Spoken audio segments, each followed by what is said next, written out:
there was landslides in many locations throughout the Shire, but yeah, my property was in Upper Wilsons Creek, which is still devastated uh, by the catastrophe that's occurred up there. Yeah. So take us back to the night before this happened. How much rain had been falling, and were you concerned at that stage at all about your safety? Not at all. You know, I guess living up there, it's quite a resilient community. We're used to living quite, you know, close to nature and you know, the challenges that come with that. We were expecting, you know, some flood damage, but yeah, there was no amount of preparation that could prepare you for what happened. And Jens, we're just seeing some pictures of that now. So just to explain for us, yours was the red house at the bottom of this slope? Yeah, that's correct. Yeah. And so was the slope above you, had it been cleared or was it forested? Look, I think I'll kind of let those pictures speak for themselves. Was predominantly forested. Yep. Yeah, I mean, I was not aware of there being any landslide risk posed in that area, and I know it quite well. Yep. Basically, you know, I was downstairs around sort of 6 a.m. There had been a blackout. I was down there trying to, I guess, calm my dog, who's quite distressed. I went upstairs. Yeah, they're just showing a picture of before. Yeah, wow, stunning. You see, spot, like, huh? what a beautiful, Yeah. Yeah, so I was downstairs trying to calm the dog. I went upstairs, you know, moments before the landslide hit, and it's basically just completely pulverised the lower level of the house, driven the house forward about 50 metres into the river, and then the upper story, which had been separated by the impact of the landslide, just teetered over and fell into the river. And I've scrambled out of there in the dark through that back window. And Jens, did you mentioned you were awake when it happened, you were had just gone upstairs before it hit. Did you hear it coming?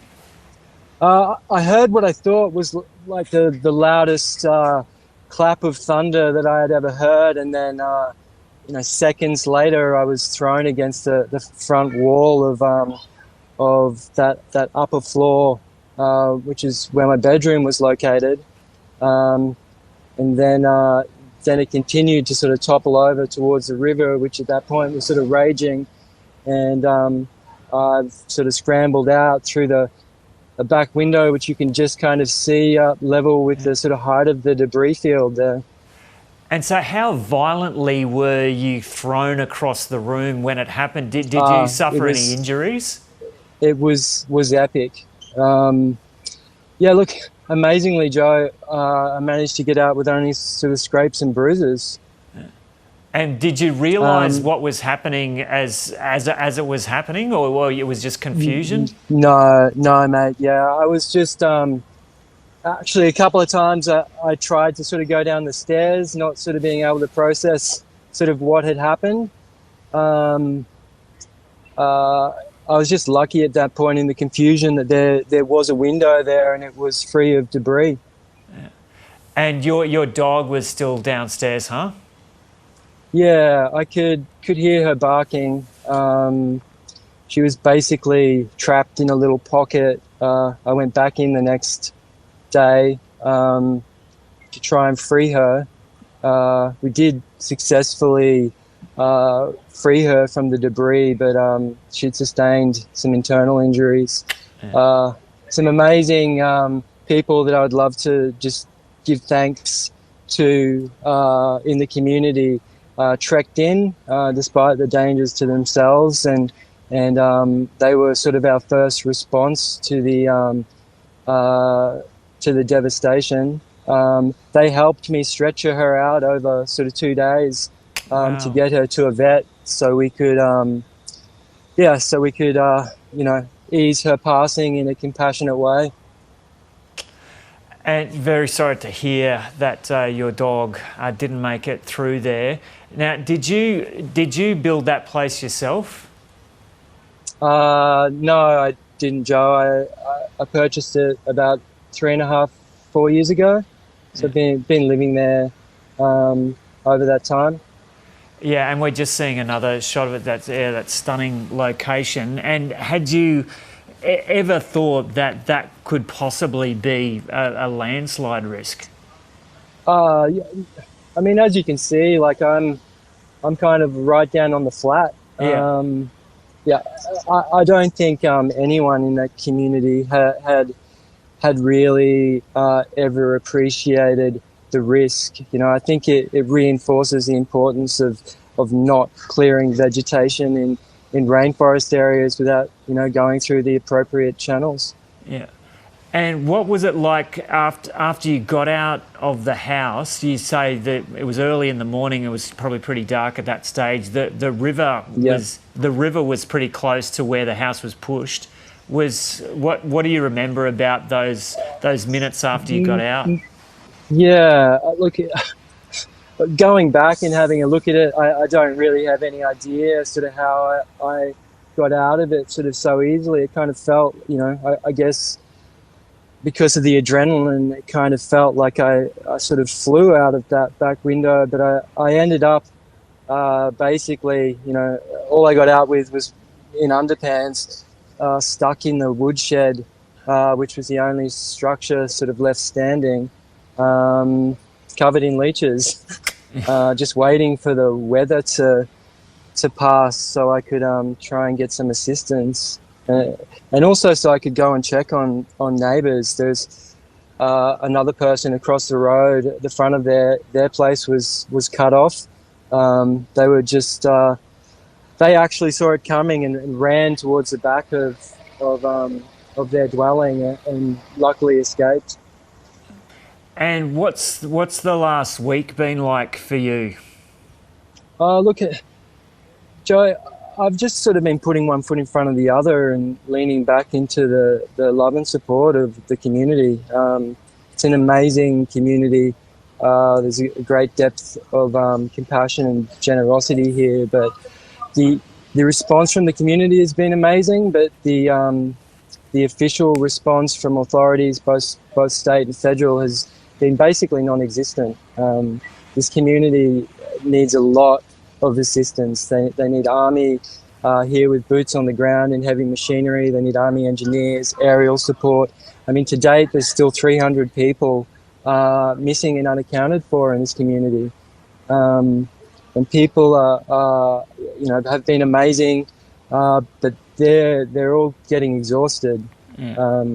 We need insurance assessors here en masse, tradies, and a coordinated, ongoing response, both in terms of resources on the ground, but also funding and fast tracking sort of development processes so people can rebuild quickly, and the community can kind of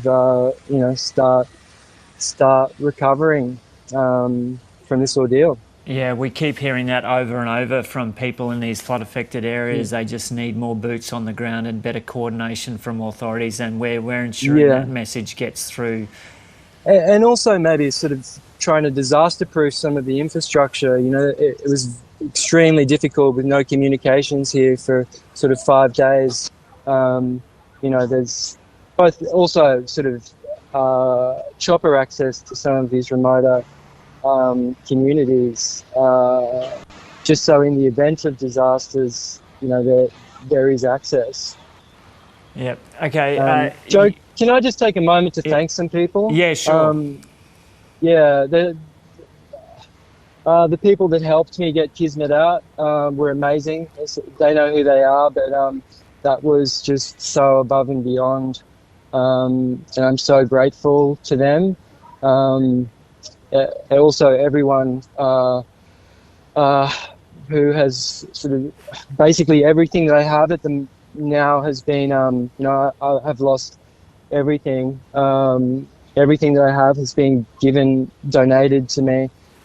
People's generosity in donating money, um, uh, and specifically Simon Langford, Matthew Oliver, Matthew Ward, Sharon Barber, and Trudy Luke. Without them, I would be lost. And you're determined to rebuild there, Jens? Joe, I don't know even how you would start to rebuild there. Uh, the debris field is it's 150 meters wide.